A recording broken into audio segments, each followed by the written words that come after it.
I think I might be autistic. What do I do? Hi, I'm Brett the AuDHD Boss. I'm an autistic boss with ADHD, and on this channel, I take a strengths-based approach to autism and ADHD in a corporate job. And I have over 10 years of leadership experience. In this video today, I'd like to talk about a question that I've been getting a lot lately across all my social media channels is, I think I might be autistic. I see myself in the autistic symptoms and traits. What do I do now? And a sort of sub-question of that is, I can't afford a diagnosis, or I don't know how to get a diagnosis. So I want to sort of back up with a little bit of it. First of all, is what is autism? How do we define what autism is? Every year since I've gotten diagnosed, I always take a moment to reread my diagnosis. A little bit of this is to help me ungaslight myself about when I worry about things that are or are not autism or ADHD or OCD or some of the other things that came up in my diagnosis. I'm going to read now from the diagnosis, the formal diagnosis that I received when I was diagnosed with autism. So here's what the diagnosing doctor said. Autism spectrum disorder is a neurodevelopment disorder. This means that it is a disorder that impacts the development of the brain and nervous system. Neurodevelopmental disorders are present from birth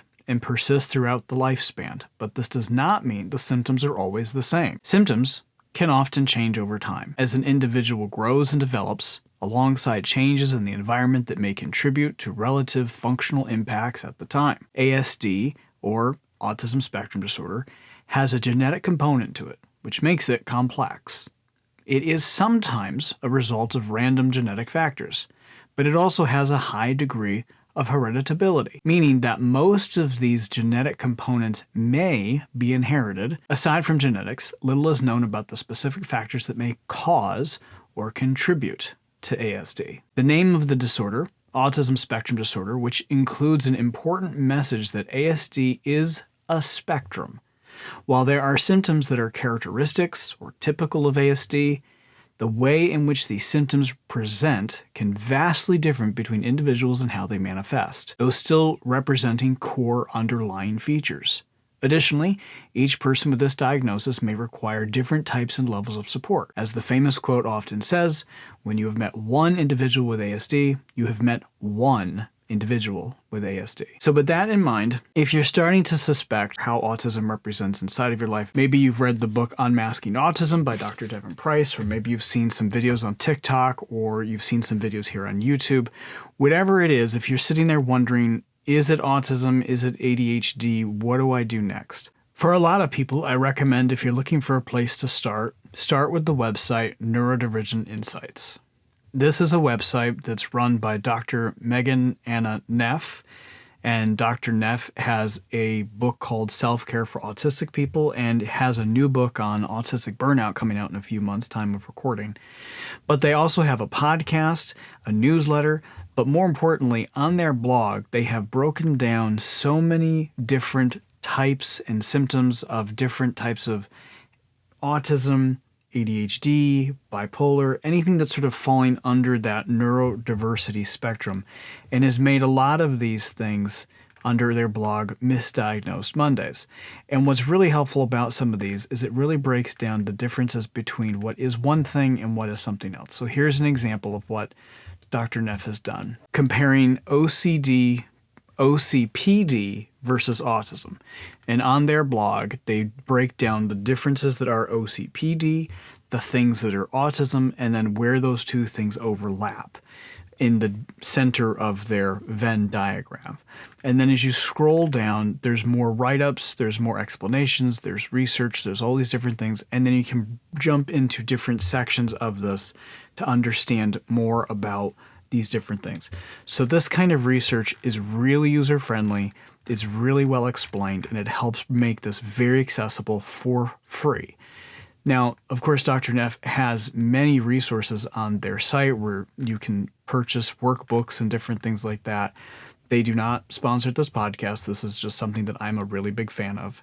You can go into their digital downloads shop, and for very affordable prices, you can get different things like an executive functioning workbook, self-care workbook. Within her website, there are so many resources that are just about autism, ADHD, and some of these other things. Their infographics are incredibly helpful.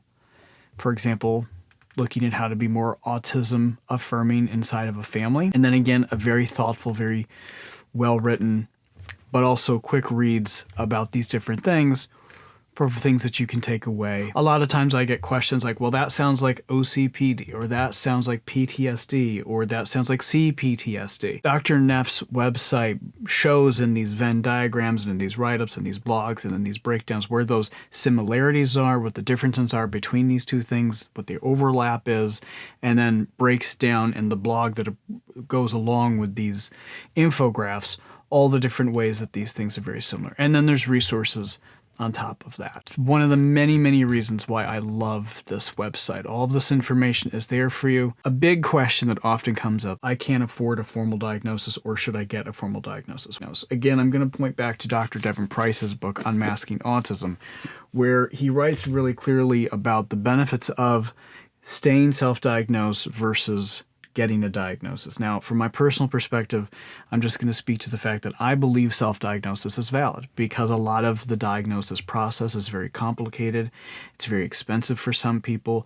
Sometimes insurance covers it, sometimes insurance doesn't. It's a matter of what is necessary for you. What do you need to have access for in order to function? Can you live with a self-diagnosis and use the resources that are available at sites like Dr. Megan Neff's or in their book, or in a book like Unmasking Autism, and figure out what your accommodation needs are, figure out what your blockers are, figure out what your strengths are, and work from there? Or are you in a situation where you need a formal diagnosis because you need to claim disability in the workplace, or you need to have a disability status for some accommodation at some place in your life where a formal diagnosis is necessary? Oftentimes that formal diagnosis is important if you need to claim a disability for something.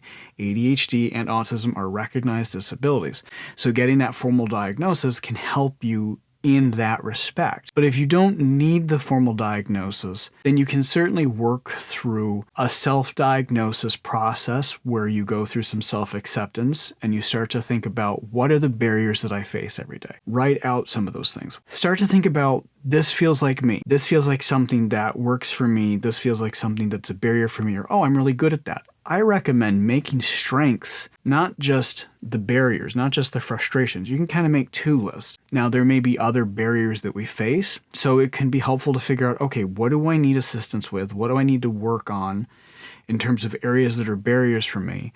Write those out. They don't need to be big questionnaires, but just take some notes. Maybe take a voice note about that. Sort of think and process, sit with that to figure out, what are those things that I could use support on? But also take time to think about, what am I really good at? What am I strong at? Where does my autism represent strengths, and how can I lean into those strengths for both my autism and my ADHD? Think about those strengths too. And through those strengths, maybe if you look at those two things together, which is something that I do, I figure out what some of those strengths are and what some of those barriers are for me, and can any of my strengths help me address my barriers? My other favorite autism website is Embrace Autism. Now, Embrace Autism is amazing. They're an incredible resource. When I first started wondering if I had autism, this was the site I went to first. I spend so much time on Embrace Autism every single year. I get so much out of this website. There are so many great blogs and helpful information here. You can do the autism tests here. They offer the autism tests for free, and they also break down and explain what each of these tests do that can help you understand the different things. For example, if I'm wondering about masking and camouflaging, I can take a masking and camouflaging test.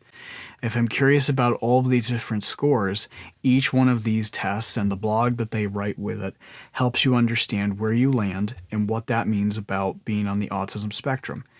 Now, while they do offer these things for free, these are ways to help get self-diagnosis. They do also have a paid option to get a formal diagnosis. You're looking for a formal autism assessment or even a formal ADHD assessment, you can contact them and you can go through their process. Now, they're based in Canada, so if you're in the United States and you're watching this video, our insurance does not cover them because they're based in Canada, so you would have to pay out of pocket to do that. They also break the screening process down into different stages, so you could do the first stage and pay one portion, or you can continue to the next stage and pay a different portion. I actually started my diagnosis process with them before my insurance came back to me and helped me find someone who could take my insurance here in the United States and do a formal assessment through my insurance. What I did in that situation was I took a lot of the work that I had already done with Embrace Autism. I took all of the free test results that they posted on their website. I gave all of that over to the doctor who I worked with locally to get my assessment done, and that cut my autism testing in half because I had all that stuff ready to go, and it helped with that part of the process. But Embrace Autism also very much leans into AuDHD, ADHD, and autism world. And again, many resources here, many things. If you've had a question about autism or ADHD or AuDHD, it's likely Embrace Autism has had a blog about that. Their search is extremely good. Here's one specific on workplace accommodations that I go back to and reference regularly. They have an amazing support group on Facebook, and of course, burnout. They have an ebook on burnout that just became a physical book as well, which you can purchase online. In general, I love this website. It's really user-friendly. It's very accessible. A lot of this resources for free. And so it's just one more way that you can start to explore and ask questions to get the answers to those things without needing to pay for specific resources. Now, there's also a website called JAN, the Job Accommodations Network. It's a place where if you're looking for accommodations inside the school or the workplace, break down specifically for you the kind of job accommodations that you can ask for. When we talk about accommodations, we're often talking about what is a reasonable accommodation. Jan helps break down what those reasonable accommodations are. And again, they will break it down for all kinds of different things, but they will specifically help with autism and ADHD. Now, in this sense, I don't recommend looking for AuDHD. I recommend breaking that down into autism and ADHD. And as you go through this, this can both speak to employers, but it can also be tools and have resources here that can help you understand and ask for accommodations specifically for you as an employee in whatever job you hold. So if you do get a formal diagnosis, you can almost always go back to this and look for things that are reasonable accommodations. This website will break down all the different things that you can ask for. It'll help understand different solutions and situations that you might be in. Now, if you don't have a formal diagnosis, you can still look through the ideas and the accommodation list that Jan and see what they have and see what job accommodations are there for you that work for your situation. And you don't have to formally ask for those as accommodations.